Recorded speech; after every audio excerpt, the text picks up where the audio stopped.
A home in Haliburton that sold for just over $1 million in 2022 recently changed hands for around $700,000. That's a drop of more than $300,000 on the same house in less than 4 years. And it's not just Haliburton. In Chatham-Kent, home prices fell 13.2% in a single year. Grand Bend saw prices drop over 20%. The Kawarthas Lakes region, which was one of the hottest markets in all of Canada during the pandemic, is now sitting on hundreds of unsold listings with buyers in no rush at all. According to January 2026 data from the Canadian Real Estate Association, Ontario home sales dropped 15.6% year over year. Active listings are at their highest level in more than a decade. Something real is happening out here. And for a lot of people who bought rural homes in Ontario at the peak, it's hitting hard. Let's break down exactly what happened, why it happened, and what it means for you right now. To understand why rural Ontario is struggling right now, you have to go back to 2020 and 2021. When the pandemic hit, the Bank of Canada slashed interest rates to near zero. People were working from home, stuck inside, and suddenly asking themselves, why am I paying a fortune to live in a condo in Toronto when I could have a house with a backyard in Haliburton? That question sent buyers flooding into rural Ontario in a way the market had never seen before. Towns like Haliburton, the Kawarthas, Muskoka, Prince Edward County, and hundreds of smaller communities across the province saw prices explode. In some areas, homes doubled in price between 2020 and 2022. Bidding wars were happening on properties that had sat on the market for years. Cash buyers from the GTA were flying in on weekends and buying sight unseen. And the locals? They were stunned.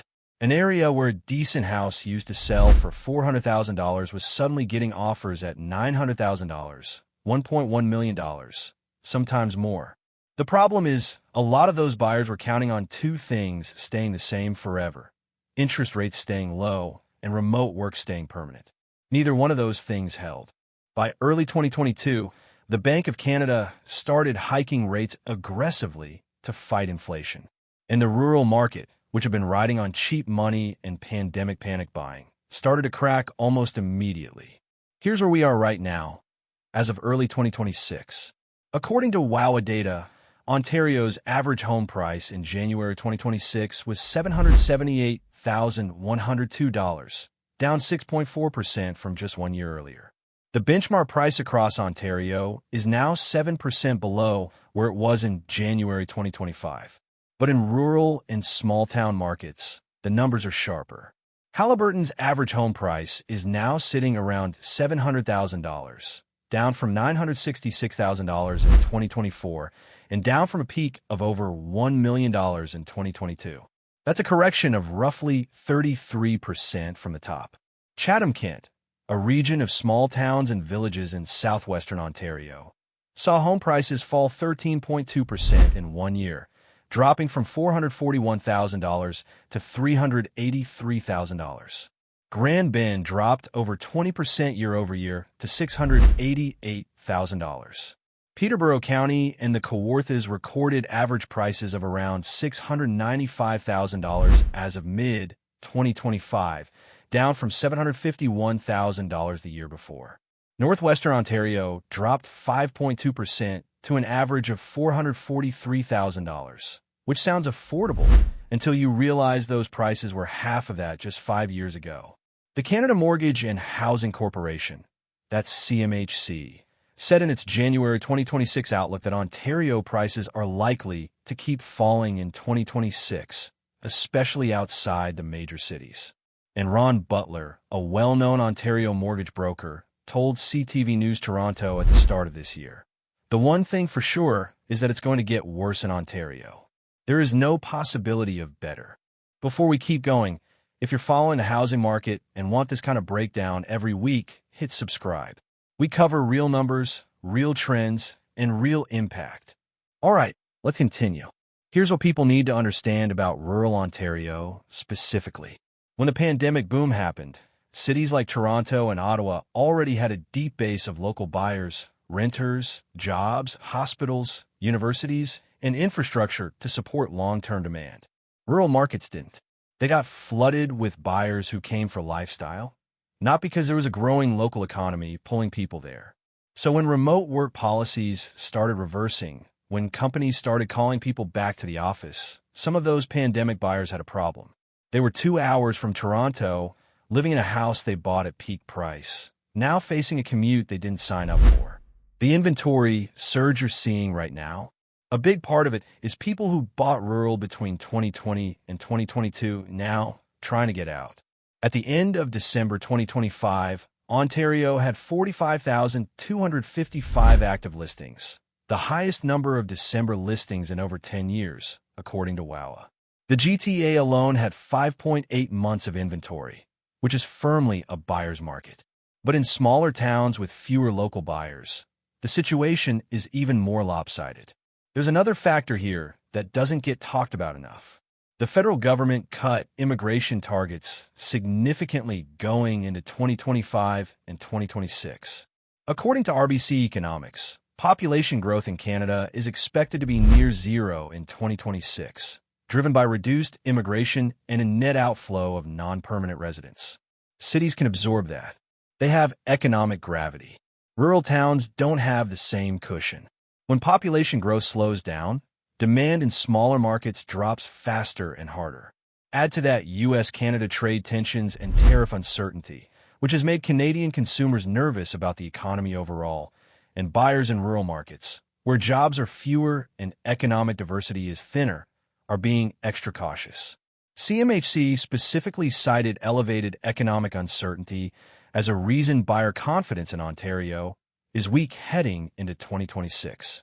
Let's talk about the human side of this, because the numbers are one thing, but there are people living inside these numbers. If you bought a home in rural Ontario at the peak in 2021 or early 2022, your property may be worth meaningfully less today than what you paid for it. In markets like Haliburton, that gap is over $300,000. That's not a small number. That's a family's entire retirement cushion. For homeowners who are financially stable and staying put, this is painful on paper but manageable. The real pressure is on people who need to sell, whether because of a job change, a relationship breakdown, a financial hardship, or simply that 2-hour commute back to reality. For renters, this is a mixed picture.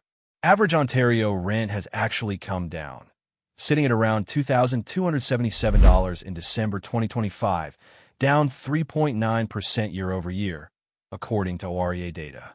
In rural towns, rental prices have softened too. That's a small relief in a province where affordability has been a crisis for years. For first-time buyers who held off during the frenzy, you now have more choices than you've had in a decade.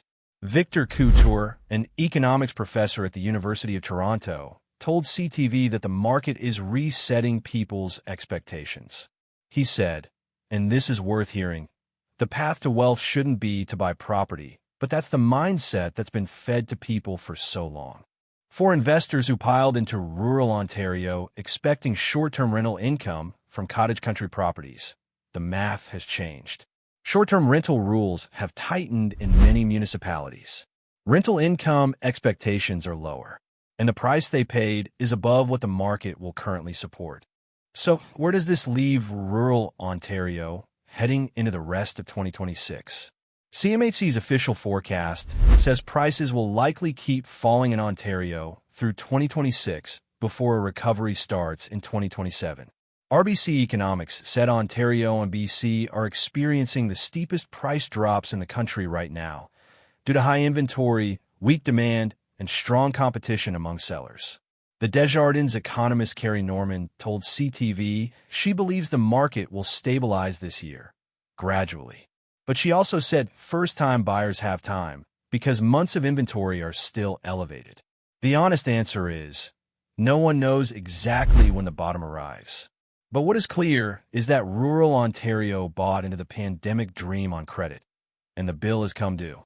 For homeowners watching this, your best move right now is knowing your local market specifically. Not all rural towns are the same. Some, like parts of the Kawarthas, are actually holding up better than others because of proximity to the GTA and improved broadband. Others are in tougher shape. For buyers, if you've been waiting for prices to come down, they have. Whether this is the floor or not, It's the most buyer-friendly rural Ontario market in years. And for everyone watching this market closely, keep watching, because 2026 is not done yet.